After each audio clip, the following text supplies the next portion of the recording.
ప్రభువైన యేసుక్రీస్తు వారి ప్రశస్తమైన నామంలో మరి ఈరోజు మొదటి రోజు రెండవ రోజు ఈ రివైవల్ మీటింగ్స్కి ముఖ్యంగా సెంటినరీ బ్యాప్టిస్ట్ చర్చ్ సికింద్రాబాద్ వారు నిర్వహిస్తున్న రివైవల్ మీటింగ్స్కి ఇచ్చేసిన వారందరికీ మరి ఈ సంఘస్థులకు ఇతర సంఘాల నుంచి ఇచ్చేసిన వారికి ఒకవేళ ఇతర విశ్వాస నేపథ్యం నుంచి ఎవరైనా ఇచ్చేస్తే వారికి కూడా ప్రభునామంలో వందనాలు తెలియజేస్తున్నాను. మరి ఇలా మీతో మాట్లాడడానికి మరి వాక్య పరిచర్య చేయడానికి మరి దేవుడిచ్చిన ఈ కృపా భాగ్యాన్ని బట్టి ఆయన్ని స్తుతిస్తూ మరి నన్ను ఆహ్వానించిన సెక్రటరీ గారు, పెద్దలకు, కాపర్లకు, కౌన్సిల్ వారికి కూడా నేను కృతజ్ఞత చెల్లించుకుంటున్నాను, వెలిపుచ్చుకుంటూ ఉన్నాను. మనం సువార్తను ఒక ప్రధాన అంశంగా పెట్టుకున్నాం. మీరు ప్రొక్లెయిమ్ అండ్ డిఫెండ్ అని రాసుకున్నారు. సో మీరు ప్రశ్న వేసుకోవాలి. మార్నింగ్ కూడా నేను చెప్పాను, proclaim what and defend what. దేన్ని ప్రకటించాలి, దేని పక్షాన వాదించాలి, పోరాడాలి అనేది మనం ప్రశ్న వేసుకోవాలి. ఆ ప్రశ్నకు జవాబు ఏంటంటే సువార్త, లేక సువార్తను ప్రచురం చేయడం, ప్రకటించడం, సువార్త పరిచర్యను. సో సువార్తను మనం ప్రధాన కేంద్రంగా పెట్టుకుని ఈ రివైవల్ మీటింగ్స్ని మనం మరి ఏర్పాటు చేసుకున్నాం. సువార్త గురించి నేటి క్రైస్తవంలో ఆలోచించాల్సిన ఆవశ్యకత ఎంతైనా ఉంది. It is the need of the hour. ఎందుకంటే సువార్తను మార్చేసాం మనం. సోషల్ మీడియా వచ్చిన తర్వాత అసలు సువార్త కనపడకుండా పోయింది. ఎవరికి తోచిన వార్త వాళ్ళు చెప్తున్నారు. కొంతమంది అయితే డైరెక్ట్గా వార్తలు చదివేస్తున్నారు. సో ఈ వార్తలు చదివే ప్రీచర్లు కూడా వచ్చేసారు. నిన్నో మొన్నో యూట్యూబ్ చూస్తారు, న్యూస్ ఛానల్ చూస్తారు, ఈనాడు, సాక్షి చదువుతారు, ఈరోజు ఆదివారం మాట్లాడేస్తారు. నేను ఉత్తరాంధ్రలో చర్చికి వెళ్తే, సార్ అప్పుడప్పుడు మా చర్చికి వస్తుండండి, ఎందుకంటే మా పాస్టర్ గారు ఈనాడు, జ్యోతి వార్త తప్ప ఇంకేం చెప్పట్లేదు అన్నారు. చాలా పెద్ద సంఘం, 3000 మంది కనీసం ఉంటారు. అది కూడా బ్యాప్టిస్ట్ సంఘమే. సో సువార్త అంతరించిపోయింది. కానీ సువార్తను మనము అది ఏమిటో, దాని స్వభావ స్వరూపాలు ఏమిటో, సువార్తకి విరుద్ధమైనవి ఏమిటో, అసలు సువార్త ఏమిటో, నకిలీ సువార్త ఏమిటో మనం తెలుసుకోకపోతే సువార్తను ఎలా ప్రకటించగలం? We cannot proclaim the gospel nor even we can defend the gospel. దాన్ని ప్రకటించను లేము, దాని తరపున ప్రతివాదం చేయను లేము, పక్షాన పోరాడను లేము. మన మీద సువార్త ప్రకటించే భారం, సువార్త పక్షాన పోరాడే భారం రెండూ ఉన్నాయి. మీరు ఫిలిప్పీ పత్రికలోకి వెళ్ళి చూస్తే ఆ విషయాలు సంఘస్థులకి రాస్తూ ఉన్నాడు పౌలు. మీకు జస్ట్ ఒక 2-3 వచనాలు నేను చదివి వినిపిస్తాను. కొత్త నిబంధనలో 178వ పేజీ నుంచి నేను చదువుతున్నాను. ఫిలిప్పీ పత్రిక 1వ అధ్యాయము 25 నుంచి మనం చదివితే అక్కడ కొన్ని మాటలు ఆయన అంటూ ఉన్నాడు. ఆయన ఏమంటున్నాడంటే, నేను మరలా మీతో కలిసి ఉండుట చేత నన్ను గూర్చి క్రీస్తు యేసునందు మీకున్న అతిశయం అధికమగునట్లు మీరు విశ్వాసమునందు అభివృద్ధియు ఆనందమును పొంది నిమిత్తము నేను జీవించి మీ అందరితో కూడా కలిసి ఉందనని నాకు తెలియను అని చెప్పి అక్కడి నుంచి ఆయన సువార్త జీవితం గురించి మాట్లాడుతున్నాను. నేను వచ్చి మిమ్మును చూచినను రాకపోయినను మీరు ఏ విషయంలోనూ ఎదిరించు వారికి బెదరక, సువార్తను ఎదిరించే వారి గురించి మాట్లాడుతున్నాడు. అందరూ ఒక్క భావంతో సువార్త విశ్వాస పక్షమున పోరాడుచు. క్రైస్తవ జీవనాన్ని ఆయన సువార్త విశ్వాసం అని పిలుస్తున్నాడు. సువార్త విశ్వాసం పక్షాన ఒక్క భావంతో అందరూ పోరాడాలట. సో డిఫెండింగ్ ద గాస్పల్ గురించి మాట్లాడుతున్నాడు ఆయన. ఏక మనస్సు కలవారై నిలిచి ఉన్నారని నేను మిమ్మును గురించి వినులాగునా. అంటే ఇంకా వినలేదన్నమాట, ఇంకా ఆ స్థాయికి రాలా వాళ్ళు. మీరు క్రీస్తు సువార్తకు తగినట్లుగా ప్రవర్తించుడి. చూడండి, ఇక్కడ మనం నోట్ చేసుకోవాల్సిన ఒక విషయం ఏంటంటే, before you proclaim the gospel, before you defend the gospel, you must practice it, you must live it out. సువార్తను ప్రకటించక ముందు, దాని పక్షాన పోరాడక ముందు తమరు దాన్ని పాటించాలి. అందుకని ఈ మాట అంటున్నాను, నేను మళ్ళీ చదువుతున్నాను. మీరు క్రీస్తు సువార్తకు తగినట్లుగా ప్రవర్తించుడి. ఇది చాలా ప్రాముఖ్యమైన విషయం. ఎవరు సువార్తను సరిగా ప్రకటించగలరో ఆ ప్రకటనకు విలువ ఉంటుంది. ఇందాక ఓ సోదరులు అడిగారు ప్రశ్నోత్తరాల సమయంలో, ఈ బూర పెట్టుకొని వెళ్ళి చెప్పేస్తున్నారు, కరపత్రికలు పనిచేస్తున్నారు. మనకు అప్పుడప్పుడు ఈ మార్కెటింగ్కి సంబంధించి లేకపోతే చైతన్య నారాయణ కాలేజీలకు సంబంధించి మనకి పాంప్లెట్లు పంచుతూ ఉంటారు. మనం కొంతమందికి డబ్బులు ఇస్తే పాంప్లెట్లు పంచేస్తారు. అది సువార్త కాదు. సువార్తను జీవించగలిగిన వాడే అతను మాట్లాడితే ఆ సువార్తకు విలువ ఉంటుంది అన్ని లోకంలో. మీకు ఇంకొక వచనం కూడా నేను చదివి వినిపిస్తాను. పౌలు ఈ మాట రాస్తున్నాడు. 1 కొరింథీ పత్రిక 9:14 చూడండి. 1 కొరింథీ 9:14. అలాగున సువార్త ప్రచురించువారు, the one who proclaims the gospel, అలాగున సువార్త ప్రచురించువారు సువార్త వలన జీవింపవలెనని. ఎవరైతే ప్రచురిస్తారో వాళ్ళు సువార్త వలన జీవించాలట. జీవించవలనని ప్రభువు నియమించి ఉన్నాడు. This is God's appointment. దేవుడు ఈ పద్ధతిని నియమించాడు. ఎందుకు సంఘం ఫెయిల్ అయింది సువార్తను చెప్పడంలో? మీరు ఒప్పుకుంటారా సంఘం ఫెయిల్ అయింది సువార్తను చెప్పడంలో అని? ఒప్పుకుంటారా? ఇంక్లూడింగ్ యువర్ సంఘం అండ్ ఎవ్రీ సంఘం ఆల్మోస్ట్ ఇన్ తెలుగు రాష్ట్రాలు. ఎందుకు ఫెయిల్ అయ్యాం? ఎందుకంటే సువార్తను పాటించడం మానేస్తాం. ఎప్పుడైతే సువార్తను పాటించడం మానేస్తామో సువార్తను ప్రకటించే దమ్ము మనకు ఉండదు. సువార్త మాటల మూట కాదు, మాటల చమత్కారం కాదు, కట్టుకథల కల్పన కాదు. ఈ మధ్య పెట్ట కథల ప్రసంగాలు ఎక్కువైనాయి. ఎందుకంటే వాక్యం తెలియనప్పుడు ఇంకేం చెప్తారు? నేను అంట్లు తోముతున్నాను, సింక్లో కొన్ని అంట్లున్నాయి, తోమేసిన అంట్లేమో కల్మరేలో ఉన్నాయి, నాకు దేవుడు ఒక ఆలోచన ఇచ్చాడు.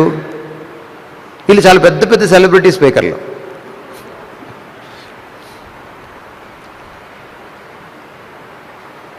చేయెత్తి కారాపిన దయ్యం, ఇది ఇంకో ప్రసంగం. దయ్యం నీ కారాపితే నాకేంటి ప్రాబ్లం నీకు కానీ నాకు కాదు కదా. What do you want to convey, what do you want to communicate, what do you want to tell to the people? ఈరోజు సువార్త కంటెంట్ ఎగిరిపోయింది. వి failed in the proclamation of the gospel and therefore in defending the gospel. ప్రకటించడంలో fail అయ్యాం, దాని పక్షాన పోరాడడంలో కూడా fail అయ్యాం. But Bible మనకు చెప్తుంది, మీరు ప్రకటించాలి, మీరు పోరాడాలి, మీరు దానికి తగ్గట్టుగా ప్రవర్తించాలి, పాటించాలి దాన్ని. This is called the life of the gospel. The life of the Christian is the life of the gospel. మీరు రోమాపత్రిక చదివితే కూడా పౌలు ఆ విషయాలే చెప్తాడు. సువార్తకు తగ్గట్టుగా బ్రతకడం. సువార్త అంటే ఏదో చెయ్యెత్తడం, నేను పాపిని, నేను యేసయ్యను అంగీకరిస్తున్నాను, నేను నా పాపాలన్నీ ఒప్పుకున్నాను, బాప్తిసం తీసుకుంటాను, అక్కడితో సువార్త పని అయిపోదు. మార్నింగ్ మీరు వచ్చుంటే, మీరు ఒకవేళ యూట్యూబ్లోనైనా వినుంటే, కొంతమంది విన్నారని పాస్టర్ గారు చెప్తున్నారు. మరి ఇక్కడికి వచ్చి విన్న వాళ్ళని ధన్యులు అన్నారో, యూట్యూబ్లో విన్న వాళ్ళని ధన్యులు అనాలో, అసలు వినని వాళ్ళని ధన్యులు అనాలో నాకు తెలియదు, మీరే నిర్ణయించుకోండి. కానీ ఈ సువార్త గురించి మార్నింగ్ మనం మాట్లాడుకున్నప్పుడు ఒక విషయాన్ని మనం చూసాం. అదేమిటంటే, మీరు సర్వ సృష్టికి లేక సమస్త జనులకు సువార్త ప్రకటించమని ప్రభువు చెప్పినప్పుడు మత్తయి సువార్త 28వ అధ్యాయంలో ఆయన ఒక మాట చెప్పాడు, నేను మీకు బోధించినవన్నీ వాళ్ళకి చెప్పండి. ఏమని చెప్పాలట? బోధించినవన్నీ వాళ్ళకి బోధించి వాటిని గైకొనమని చెప్పాలట, వాటిని పాటించమని చెప్పాలన్నమాట. సో వాట్ ఈస్ గాస్పెల్ అండి? The whole council of Christ, the wholesome teaching of Christ. సువార్త జీవితం ఏమిటి? What is the gospel life? Gospel life is practising that wholesome teaching of Christ. యేసుక్రీస్తు వారు మనకి ప్రబోధించినటువంటి ఆ ప్రబోధం మొత్తాన్ని క్రోడీకరించుకొని జీవించాలి. దేన్ని వదిలిపెట్టడానికి వీల్లేదు. ఈరోజు సువార్తలో ఏం చేస్తున్నారు? అన్నీ దాచిపెట్టి, నువ్వు రా నీ కష్టాలు పోతాయి, నువ్వు రా నీ కన్నీళ్ళు పోతాయి, నువ్వు రా నీ కడుపులో గడ్డ పోతుంది, నువ్వు రా నీ కడుపులో బిడ్డ పడతాడు అని చెప్తున్నారు. ఈ గడ్డ బిడ్డ ప్రసంగాలు ఎక్కువైనాయి. డావత్తు తీసేస్తే గడబిడ ప్రసంగాలు ఎక్కువైనాయి. సువార్త లేదు. సో మీరు ఏం చెప్పాలని ఏమని పెట్టుకోవాలంటే ప్రొక్లెయిమ్ అండ్ డిఫెండ్ అనకముందు మీరేం చేయాలి?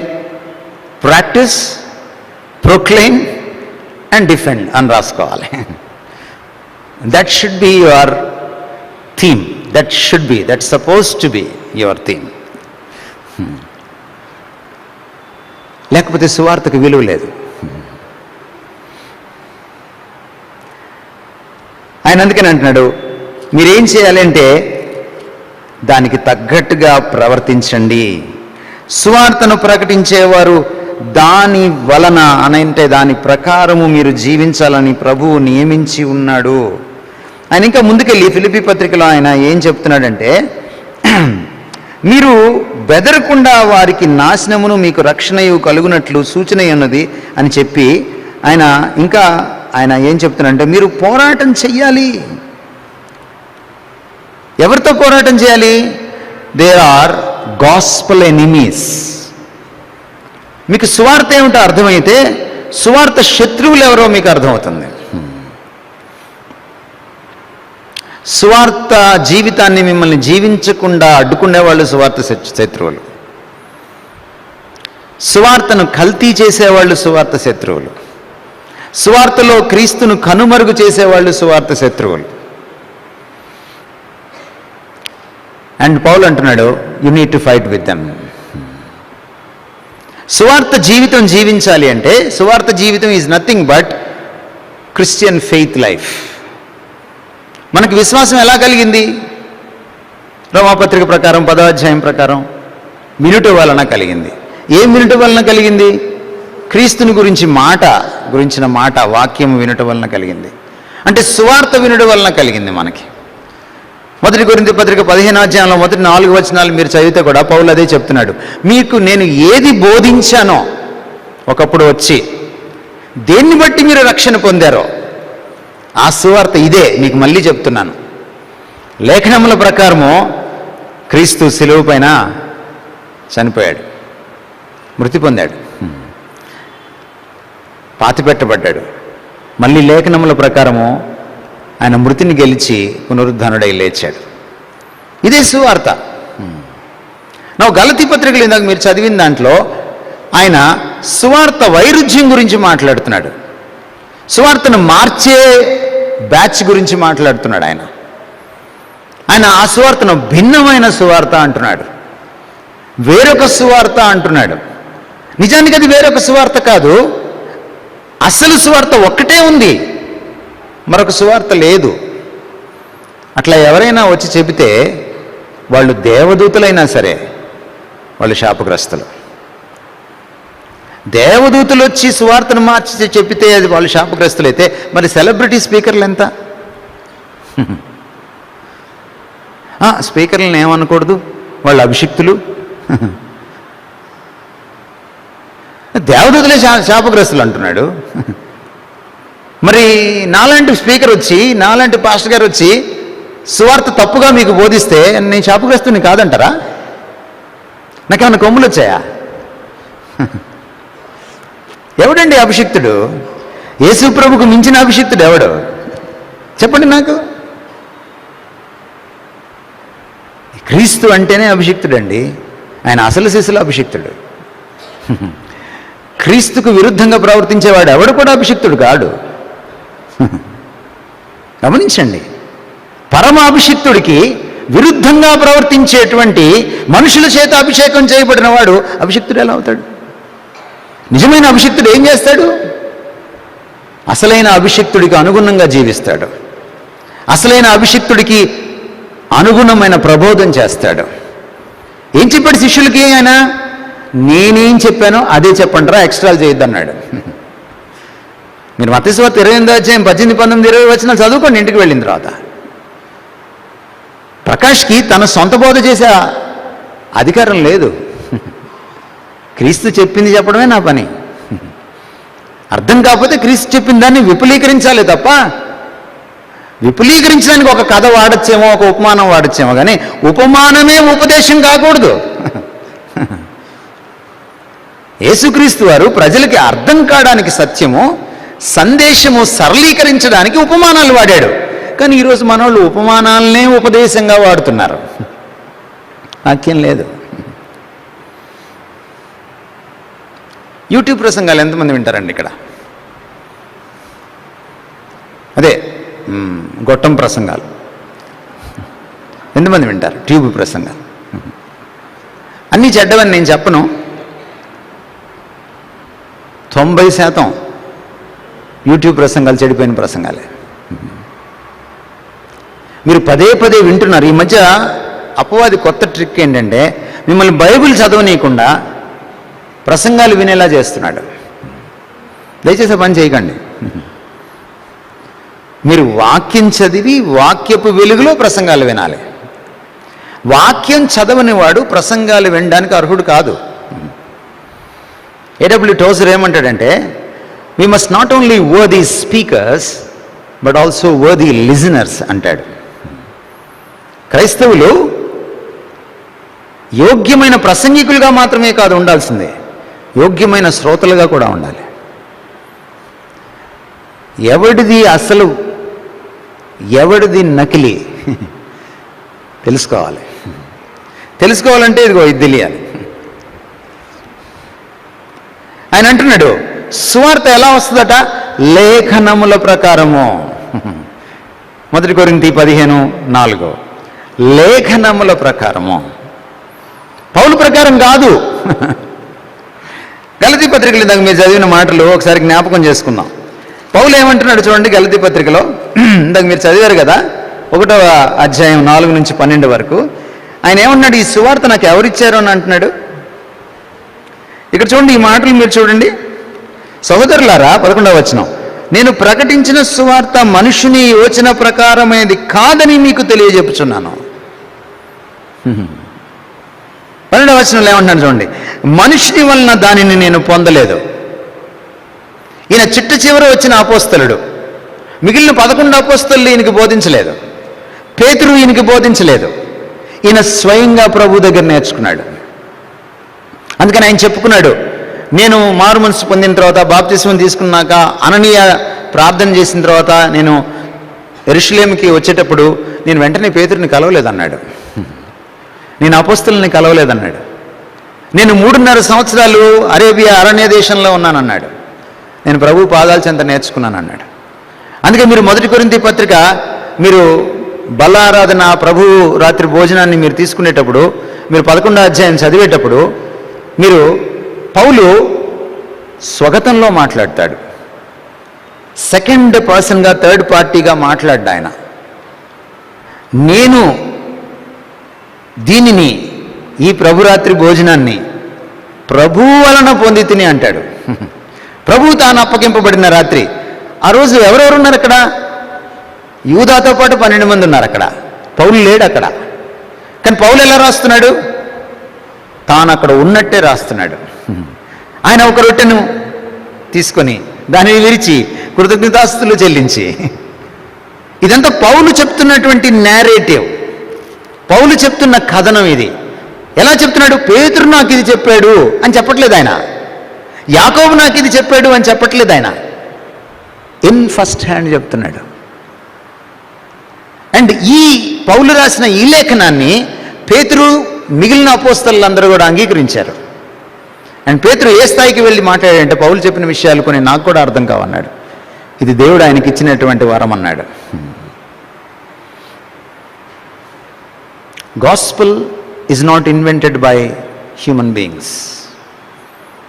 Gospel is not a human blabber. మనుషుల యొక్క వదరుబోతుతనం నుంచి వచ్చింది కాదు, చమత్కారమైన మాటల నుంచి వచ్చింది కాదు, మెస్మరైజింగ్ వర్డ్స్ నుంచి పుట్టింది కాదు, పిట్ట కథల నుంచి పుట్టింది కాదు. It comes from the very word of God.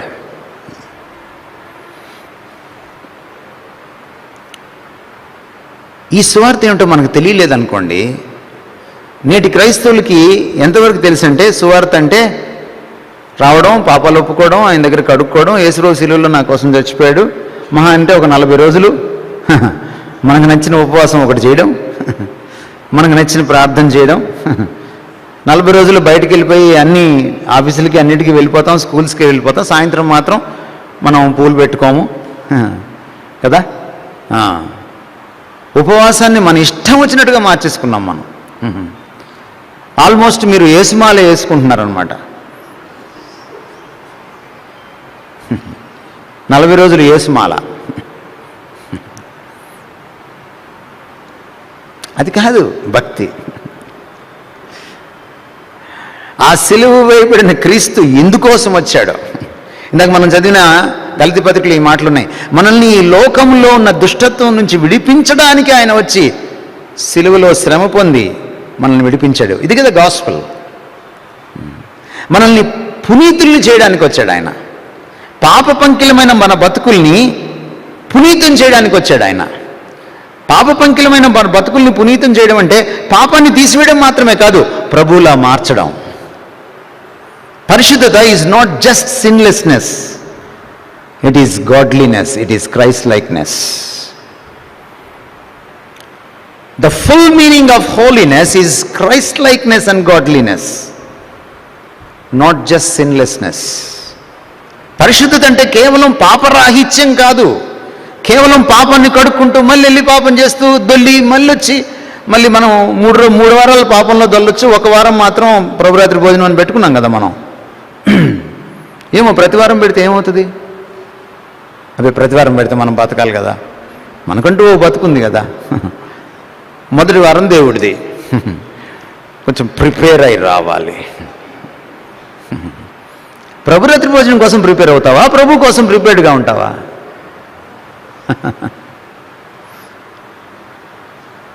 మనం అన్నీ మార్చేసామండి, అన్నీ మార్చేసుకున్నాం మనం. ఆదిమ సంఘము మొదటి వారం పెట్టుకోలే, 4 వారాలు పెట్టుకోలే, వాళ్ళు ప్రతిరోజు ప్రభురాత్రి భోజనంలో పాలు పొందారు.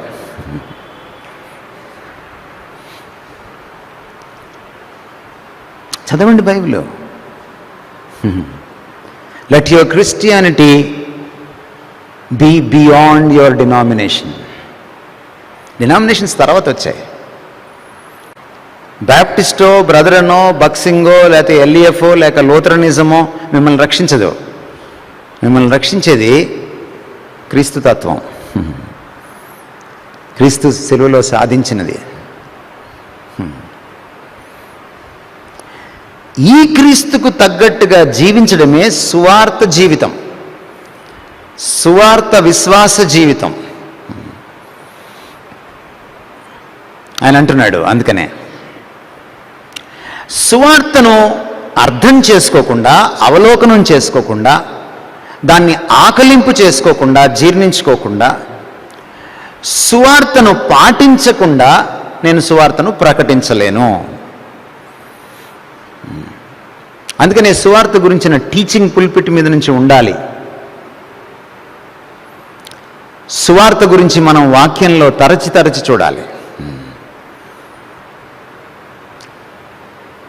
పౌలు రోమాపత్రిక రాస్తూ, ఆయన సువార్త గురించి రాస్తూ ఒక మాట అన్నాడు, it is the righteousness of God అన్నాడు. అది దేవుని నీతి అన్నాడు. మార్టిన్ లూథర్ ప్రార్థన చేస్తూ, lord దౌ art my righteousness and I am దై సిన్ అన్నాడు. ప్రభువా, నేను నీ పాపాన్ని, నువ్వు నా నీతివి అన్నాడు. ఏం చెప్తుంది సువార్త?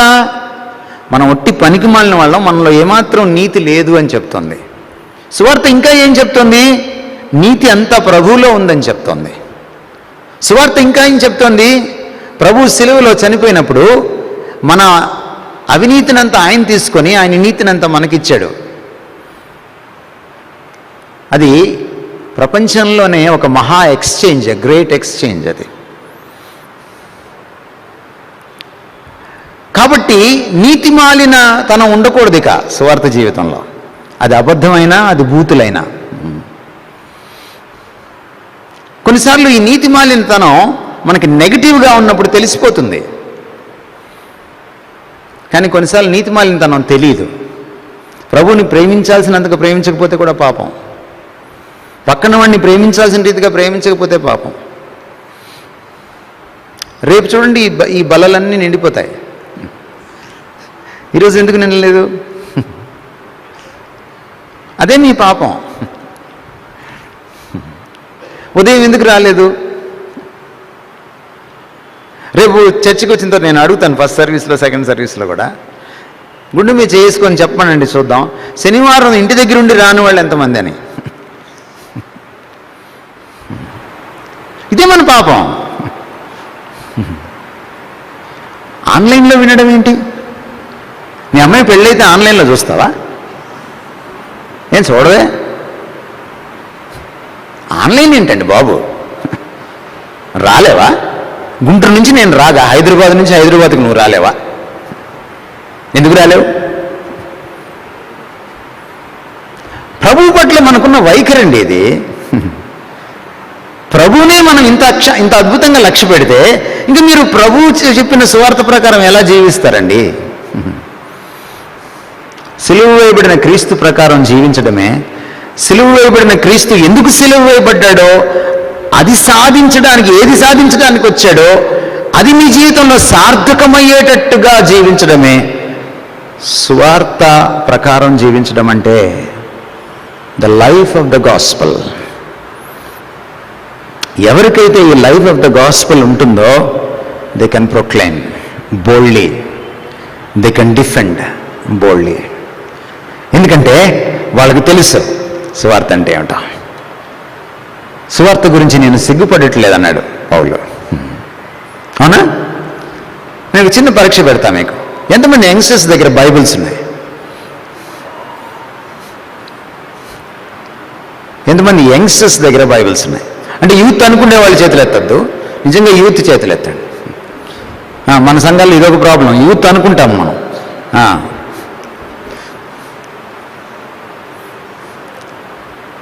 ఎంతమంది యంగ్స్టర్స్ రోజు బైబిల్ తీసి చదువుతారు, సెల్ ఫోన్లో కాకుండా? అతి తక్కువ చేతులు, ఎక్కడో అక్కడ కనపడుతున్నాయి. This talks about your attitude towards God, towards your Christian life.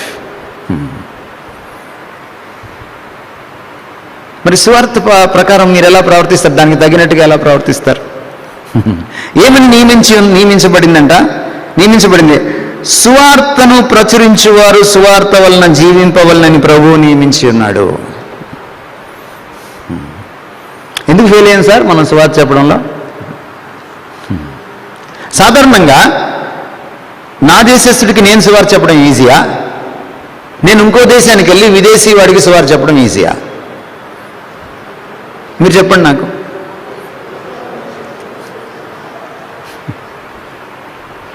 ఏది ఈజీ సార్? చెప్పండి అమ్మా, ఏది చెప్పండి. బయటికి వెళ్ళి విదేశీ వాళ్ళకి నేను సువార్త చెప్పడం ఈజీయా? మరి విదేశీ మిషనరీలు ఇక్కడికి వచ్చి మనకంటే గొప్పగా సువార్త సేవ చేశారే, అందుకే కదా మీరందరూ ఇక్కడ కూర్చున్నారు బెంచ్ మీద. మరి మీరెందుకు చేయలేకపోతున్నారు? అమెరికాలో ఒక వైట్ సంఘానికి వెళ్ళండి, ఒక శ్వేత జాతీయుల సంఘానికి వెళ్ళండి, ఇండియన్స్, వాళ్ళు ఎంత సాధారణంగా మిమ్మల్ని ఆహ్వానిస్తారు. కానీ మన ఇండియన్ సంఘాల్లో ఎవరు వైట్స్ ఉండరు. ముఖ్యంగా తెలుగు సంఘాలు అసలు ఉండరు. తెలుగు సంఘాలు తమిళోడు ఉండడు, తమిళ సంఘంలో తెలుగోడు ఉండడు. ఎందుకని? మనం ఎవరితో కలవలేము. అమెరికాలో మన సంఘాలు ఎలా ఉంటాయి తెలుసు? తెలుగు సంఘాలు ఎల్లగాని తెలుగు వాళ్ళందరూ ఒక దగ్గరికి వస్తారు, సంఘం పెడతారు. సంఘం పెట్టిన ఒక 2-3 సంవత్సరాల్లోనే 2 సంఘాలు అవుతాయి. యూనిటీ ఎందుకో తెలుసా? విడిపోవడానికి. అట్లా మీరు చూస్తే ఇదేంటి బ్రదర్ ఇక్కడ ఎన్ని సంఘాలు ఉన్నాయి? ఈ సంఘాలన్నీ ఒకప్పుడు ఒక సంఘమే సార్, తర్వాత ఇన్ని సంఘాలు అయినాయి.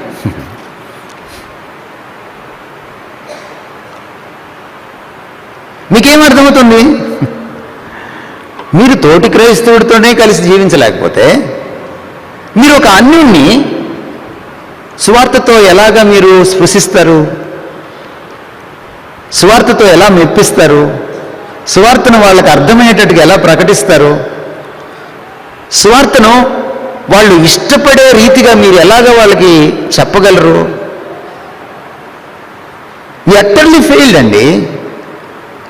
మళ్ళీ నెక్స్ట్ ఇయర్ మీకు థీమ్ మారిపోద్ది, మీరు మారరు అంతే. థీములు మారుతుంటాయి, రివైవల్ మీటింగ్స్ మారుతుంటాయి, మీరు మాత్రం డెకరేషన్ మారుతుంది, కానీ మీరు మారరు. మరి ఎందుకు పెట్టుకున్నట్టు రివైవల్ మీటింగ్? ఎందుకంటే రీవైవల్ కదా అది, మళ్ళీ మళ్ళీ పెట్టుకోమని. రివైవల్ అంటే రివైవల్ అంటేనే అది కదా. మళ్ళీ పెట్టుకుందాం, మనం మారినా మారకపోయినా మళ్ళీ మళ్ళీ పెట్టుకుందాం. మా చెల్లి పెళ్ళి గల్లీలో మళ్ళీ మళ్ళీలాగా పెట్టుకుందాం.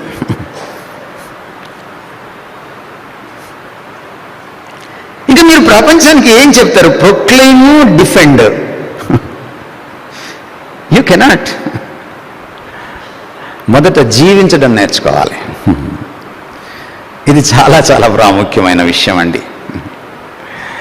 జీవించడం నేర్చుకోవాలంటే మీకు కనీసం 2 విషయాలు బాగా పరిచయం అవ్వాలి. ఒకటి ప్రభువు, రెండవది ఆయన వాక్యం. ప్రభువుతో మీకు దగ్గర సంబంధం ఉండాలి. ప్రభువుని గురించి యూట్యూబ్లో చెప్పిన ప్రసంగం కాదు, ప్రభువుని మీరే అనుభవించిన అనుభవం, ప్రభువును మీరే అనుభవపూర్వకంగా తెలుసుకున్న జ్ఞానం, అనుభవ జ్ఞానం. పేతురు 2వ పత్రిక రాస్తూ ఈ మాట రాస్తాడు, ఆయన అనుభవ జ్ఞానం ద్వారా మీకు కృపా సమాధానము విస్తరించునుగాక. ఆయన అనుభవ జ్ఞానం ద్వారా మీరు ఈ లోక మాలిన్యమును తప్పించుకొని దేవ స్వభావమందు మీరు పాలివారగునట్లు ఆయన మీరు తెలుసుకోవాలి అంటాడు. ఎంతమందికి ఉంది ఈ అనుభవ జ్ఞానం? ప్రభువుని హత్తుకున్న అనుభవ జ్ఞానం, ప్రభువుతో గడిపే అనుభవ జ్ఞానం. ఈరోజు మనం దీనికి ఇచ్చిన టైము భార్యకి కూడా ఇవ్వం, అవునా? దీనికి ఇచ్చిన టైము అమ్మా నాన్నకు కూడా ఇవ్వం. దీనికి ఇచ్చిన టైము దేవుడికి అసలు ఇవ్వం. మనకి ఎలా వస్తుంది? మనం ఈరోజు హత్తుకొని జీవిస్తుంది ఏంటంటే,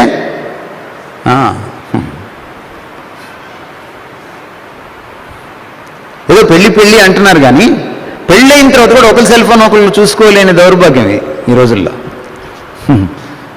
నా స్పేస్లోకి నువ్వు రాకు, నీ స్పేస్లోకి నేను రాకు. మరి పెళ్ళి ఎందుకు చేసుకున్నావు? అవసరం లేదు కదా. ఈ రోజున సంబంధాలు లేవండి. ఈ రోజున మానవ సంబంధాలు ఇంత దరిద్రంగా తయారైతే ప్రభుత్వం ఇంకా మన సంబంధం ఏముంది? ప్రభుత్వ సంబంధం ఎప్పుడైతే సరిగా ఉండదో మానవ సంబంధాలు సరిగా ఉండవు. గుర్తుపెట్టుకోండి మీరు. మనకి ఈరోజు వ్యక్తుల కంటే వస్తువులు ఎక్కువైపోయినాయి. ఎవరు మారుస్తారు మనల్ని? మనమే వీపు చరుచుకొని బుద్ధి తెచ్చుకొని ప్రభు మనల్ని మార్చడానికి మనం ఆయనకు అప్పగించుకుంటేనే మార్పు వస్తుందండి. రివైవల్ ఊరికే రాదు సార్.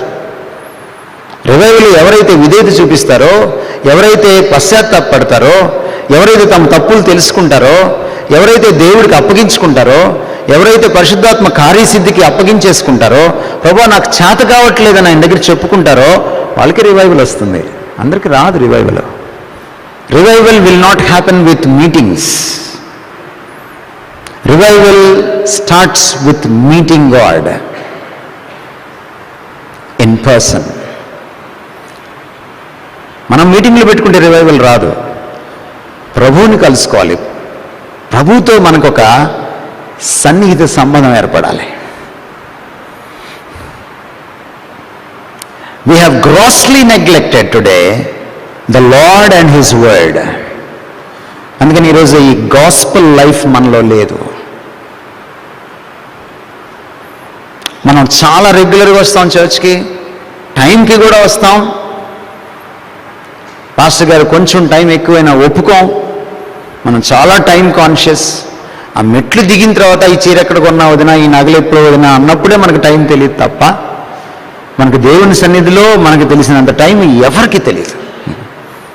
మనం సీరియల్ ముందు కూర్చున్నప్పుడు, మనం సెల్ ఫోన్ పట్టుకున్నప్పుడు, ఫేస్బుక్లోకి వెళ్ళినప్పుడు, వాట్సాప్ స్టేటస్లు చూసేటప్పుడు, రీల్స్ షార్ట్స్ తిప్పుతున్నప్పుడు మనకు టైం తెలియదు. కానీ మనం దేవుని సన్నిధికి వచ్చినప్పుడు ఎంత బాగా టైం తెలుస్తుందంటే మనకంటే టైం కాన్షియస్గా ఇంకెవరు ఉండరు. ఎలా మారుతాం మనం? ఒకవేళ మీరు కంకణం కట్టుకొని వీధిలోకి వెళ్ళి సువార్త చెప్పినా ఎవడు నమ్ముతాడు? నమ్మలేరు. చాలామంది అన్నిలు ఏమంటున్నారు తెలుసా? మీ వాళ్ళకంటే మా వాళ్ళే మేము బాగా బతుకుతున్నాం మేమంటున్నారు. మరి ఏం వెళ్ళి చెప్పాలి మీరు వాళ్ళకి? ఎందుకు వాళ్ళు క్రీస్తులోకి రావాలి?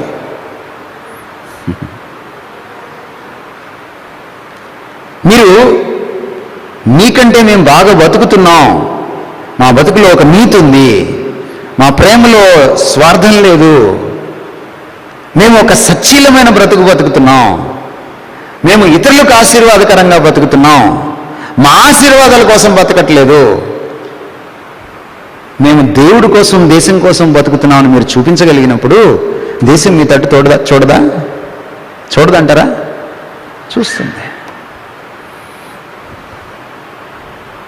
క్రీస్తు నిన్ను తాకకుండా నువ్వే అడ్డుగోడ కట్టేసుకుంటున్నావు, నువ్వే దడి కట్టేసుకుంటున్నావు, కంచె వేసేసుకుంటున్నావు, నీకు నువ్వే ఇన్సులేట్ చేసేసుకుంటున్నావు. ఆయన తాకలేనంత బలహీనుడు కాదు, ఆయన ప్రభావహీనుడు కాదు ఆయన. కానీ మనం ఆయనకు ఆ తావు ఇవ్వట్లేదు. ఆయన అనుకుంటే ఒక్క క్షణం మనందరినీ మార్చగలడు. కానీ ఆయన బలవంతంగా ఎవరిని పునీతుల్ని చేయడు. విధేయులైన వారిని ఆయన పునీతుల్ని చేస్తాడు. ఆయన బలవంతంగా పునీతుల్ని చేయాలనుకుంటే ఇంత శ్రమ, సిలువలో అంత బాధపడాల్సిన పని లేదు. ఆయన ఎవరైతే తన దగ్గరికి వస్తారో వాళ్ళని ఆయన పునీతుల్ని చేస్తాడు. దేవునికి దగ్గరగా జరగండి, అప్పుడు ఆయన మీకు దగ్గరగా జరుగుతాడు అని రాయబడింది యాకోబు పత్రికలో. It is reciprocal. మీరు దేవునికి దూరంగా జరగండి, 1 step back is 2 steps back. మీరు ఒక స్టెప్ వెనక్కి జరగండి, ఆయన ఒక స్టెప్ వెనక్కి వెళ్తాడు. మీరు ఒక స్టెప్ ముందుకు వెళ్ళండి ఆయన దగ్గరికి, ఆయన ఒక స్టెప్ మళ్ళీ ముందుకు వేస్తాడు. ఇది పరస్పరమైంది, ఈ సంబంధం.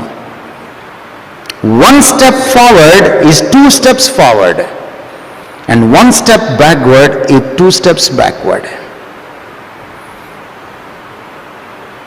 దయచేసి ఆలోచన చేయండి.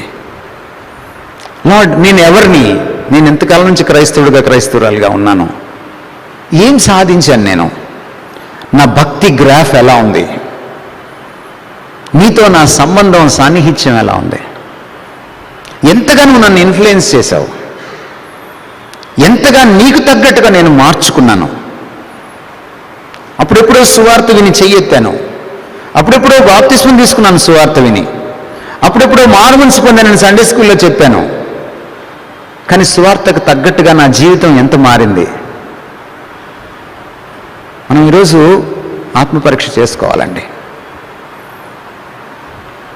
ఇది వదిలేసి మనం ఏం చేస్తున్నామంటే నకిలీ సువార్త వెంట పడ్డాం. అందుకే అంటున్నాడు, ఇంత తొందరగా గలతీ పత్రికలో అంటున్నాడు ఆయన, ఇందాక మనం చదివిన వాక్య భాగంలో, ఇంత తొందరగా భిన్నమైన సువార్త తట్టు మీరు ఎలా తిరిగారా బాబు, నాకు అర్థం కావట్లేదు. మొదటి శతాబ్దంలో రేడియో లేదు, టెలివిజన్ లేదు, మొబైల్ లేదు, యూట్యూబ్ లేదు, సోషల్ మీడియా లేదు, వాట్సాప్ అకౌంట్ లేదు, ఫేస్బుక్ అకౌంట్ లేదు, ఇన్స్టాగ్రామ్ లేదు. మరి వాళ్ళంత తొందరగా తిరిగిపోతే ఇవన్నీ పెట్టుకొని వీటిల్లో తప్పుడు బోధకులందరూ వచ్చి సోషల్ మీడియాలో మాట్లాడుతుంటే మనం ఎంత ఫాస్ట్గా తిరగగలుగుతాం? వాళ్ళకంటే ఇంకా ఎక్కువ జారుడు బండ మీద ఉన్నాం మనం. వాళ్ళకంటే ఎక్కువ ప్రమాదకరమైన దినాల్లో మనం ఉన్నాం. మీరు ఇంత త్వరగా, మొన్ననే కదరా మీకు నేను చెప్పొచ్చాను గాస్పులు, మొన్ననే కదరా మీరు మారుమనసు పొందారు, ఓ అవివేకులైన గలతీయులారా అంటున్నాడు ఆయన. ఇంత ఫాస్ట్గా ఎలాగ నకిలీ సువార్త వైపు వెళ్ళిపోయారా? చర్చిలో మీరు పెద్ద ప్రసంగం వినరని నాకు తెలుసు. మీకు పాస్టర్లు చాలా బోరింగ్ చర్చిలో. కానీ మీరు ఇంటికి వెళ్ళాక మీ ఫేవరెట్ స్పీకర్ ఒకడు ఉంటాడు, ఆయనది మీరు వినేస్తారు. అబ్బో, ఆయనదైతే మీరు కన్నీటి పర్యంతమై వింటారు. అమ్మా, అయ్యగారి ప్రసంగాలు వినకపోతే ఇంకేమైనా ఉందా?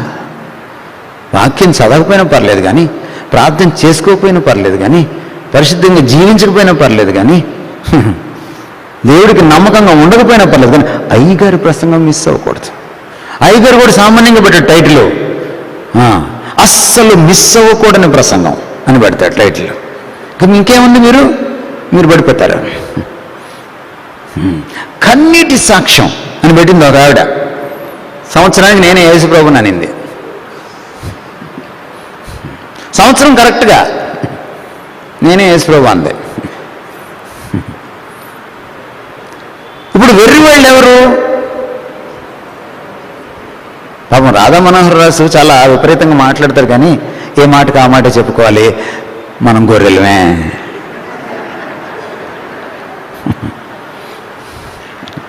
కదండి. ఇలాంటి పిచ్చి మహానుభావులు వెంట మనం పడుతున్నాం. ప్లీజ్, ప్రభువు సత్యస్వరూపుడు, నేనే సత్యం అని చెప్పుకున్నవాడు, సత్యం మూర్తీభవించినవాడు, సత్యానికి మూలమైనవాడు. ఇన్ని మీరు ఎరిగితే అసత్యాన్ని ఇట్టే గుర్తుపట్టేస్తారు. వాక్యాన్ని ఈ సత్యస్వరూపుడు ఏమన్నాడంటే, నీ వాక్యమే సత్యం అన్నాడు. ఈ సత్యాన్ని మీరు ఎరిగితే అసత్య బోధని, అసత్య బోధకుల్ని మీరు ఇట్టే పసిగట్టేస్తారు. ఎందుకు మీరు పసిగట్టలేకపోతున్నారు? మీరు ఎందుకు పసిగట్టలేకపోతున్నారు? మీ ప్రాబ్లం ఏంటి? మీకు సత్యం తెలియదు. నేటి క్రైస్తవులకు సత్య దేవుడు తెలియదు, తెలియాల్సినంత తెలియదు. సత్యవాక్యం తెలియదు, తెలియాల్సినంత తెలియదు. అందుకనే దేవుడు పేరిట వచ్చిన బ్యాచ్ ఉంది చూసారా, చెట్టు పేరు చెప్పుకొని కాయలు అమ్ముకునే బ్యాచ్. మీరు ఇవే నిజమైన మామిడి పళ్ళు అనుకుంటున్నారు, మీకు తెలియట్లేదు. అందుకనే సో మీరు చేయవలసిన పని ఏంటంటే చాలా సింపుల్ అండి. నేను ఇంకా చాలా విషయాలు మీకు రేపు సాయంత్రం చెప్పాలి. మీరు చేయవలసిన పని చాలా సింపుల్. ఏంటంటే మీరు ప్రభువుని హత్తుకోవాలి. మీరు రేపటి నుంచి ప్రార్థన చేసేటప్పుడు, వీలైతే ఈ రాత్రి నుంచి ప్రార్థన చేసేటప్పుడు మీ అవసరాలన్నీ పక్కకు నెట్టండి. మీరు ప్రభువుని కలుసుకోవడానికి వచ్చానని చెప్పండి. ప్రభువా, నువ్వు నాకు కావాలి, నీ సన్నిధిని నేను అనుభవించాలి, నీ రూపాన్ని నా మనోనేత్రాలు చూడాలి, నిన్ను నేను సాక్షాత్కరించుకోవాలి. నేను నా మనవడి గురించో, నా భర్త గురించో, నా భార్య గురించో, నా బిడ్డ గురించో, వాళ్ళ నీటిలో సీటు గురించో, మా అమ్మాయి పెళ్లి సంబంధం గురించో నేను నీతో మాట్లాడదలుచుకోలేదు. నాకు నువ్వు కావాలి.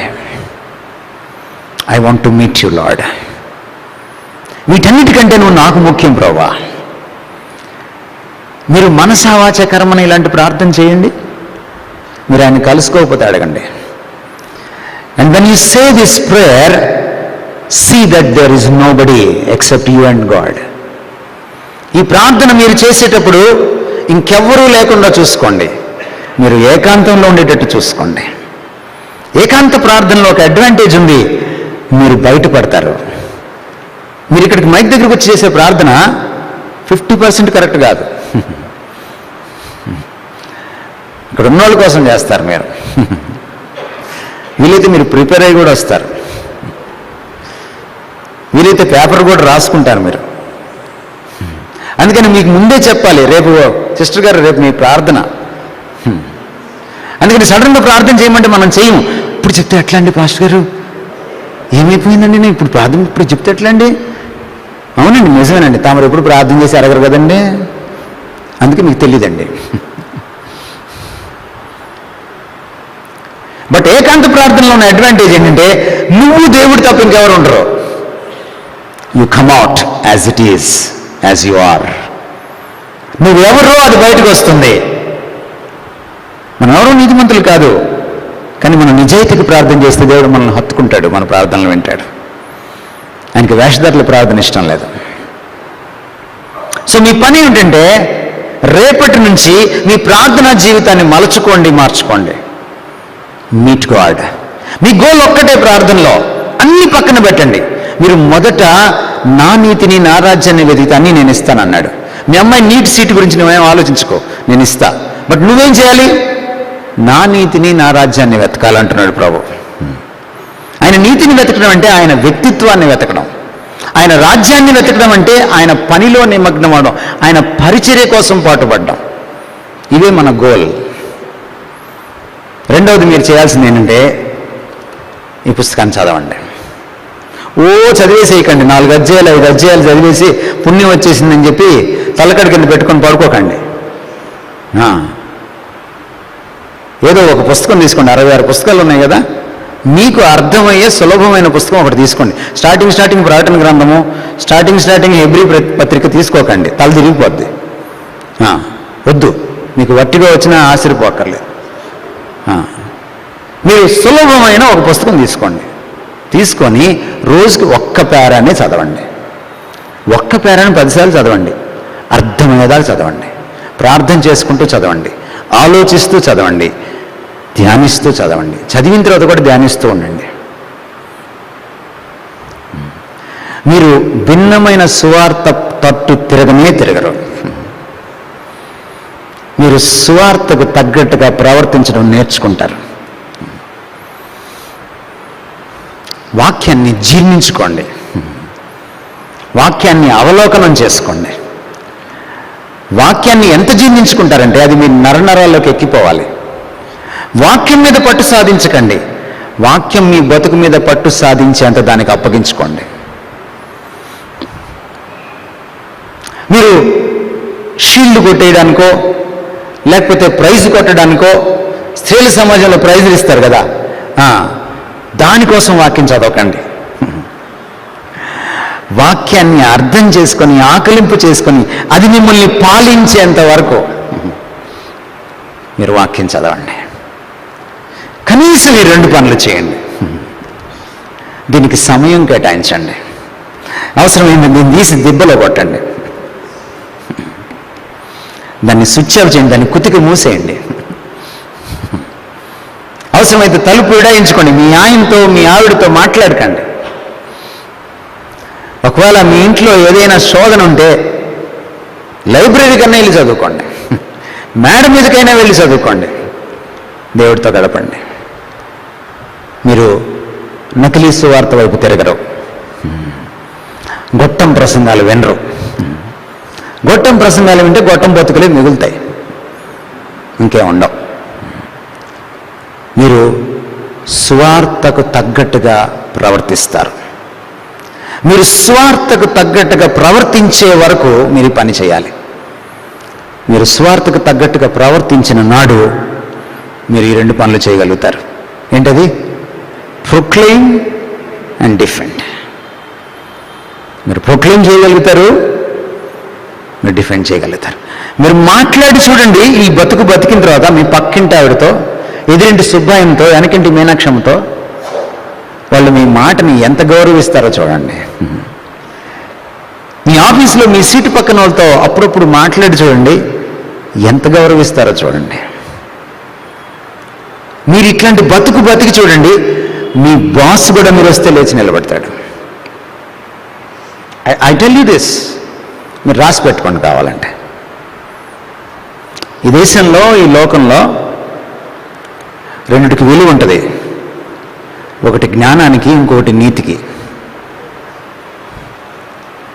మీరు నీతి గల బ్రతికి క్రీస్తు జ్ఞానాన్ని ఇతరులకి పంచగలిగితే అన్ని లోకం లేచి నిలబడుతుంది. This is true. అప్పుడు మీరు ప్రకటించడానికి, దాని పక్షాన పోరాడడానికి మీరు అర్హులవుతారు, యోగ్యత సంపాదించుకుంటారు. మీరు లోకానికి క్రీస్తుని పరిచయం చేస్తారు. మే the lord bless this word in your mids. మీరు ఇప్పటికే సంచులు సర్దుకుంటున్నారు కాబట్టి ఇంతకంటే నేను ప్రసంగించడం మంచిది కాదు. God bless you.